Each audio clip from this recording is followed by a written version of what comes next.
Favourite hero Prabhas. ఒక్క ముక్కలో simple గా చెప్పేశారు.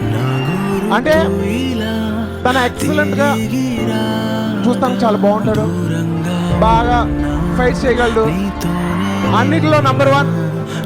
రాజమౌళి గారు చెప్పినట్టు రితిక్ రోషన్ దేనికి పనికిరాడు, నిజమే. ఫైట్ చాలా బాగా చేస్తాడు, మంచి యాక్టర్, ఇవన్నీ చాలా మంచి క్వాలిటీలు. ఇవన్నిటికి మించిన తన దగ్గర ఒక గొప్ప విషయం ఉంటుంది. అదేంటో సార్, చాలా చాలా చాలా మంచి మనిషి. నా ఫేవరెట్ హీరోనే కాదు, నా ఫేవరెట్ పర్సన్ కూడా.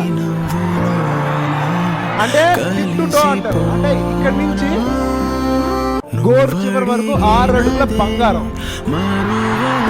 ఒక్క మాటలో ప్రభాస్ గురించి చెప్పాలంటే 6 అడుగుల బంగారం నా ఫేవరెట్ హీరో, అంతే.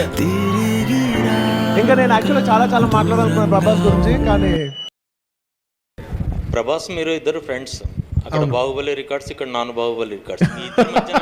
మీ ఇద్దరి మధ్యన కన్వర్జేషన్ ఎలా ఉంది? యాక్చువల్లీ నేను ఇప్పటివరకు ప్రెస్లో కానీ ఎప్పుడు కానీ బాహుబలి గురించి మాట్లాడే ఆపర్చునిటీ రాలేదు. లేదా ప్రభాస్కి నేను పర్సనల్గా చెప్పాను, రాజమౌళి గారికి నేను పర్సనల్గా చెప్పాను, కానీ ఎప్పుడు ఇలాగా పబ్లిక్లో చెప్పే ఇది రాలేదు. With all due respect, I was personally very very very happy for Prabhas.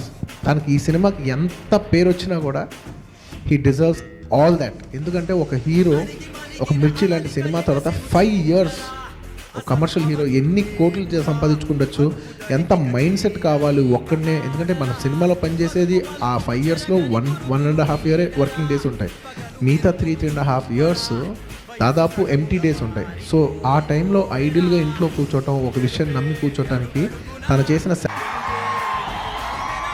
ఎందుకంటే మన ఇండస్ట్రీలో ఉన్నది 5-6 పెద్ద హీరోలే.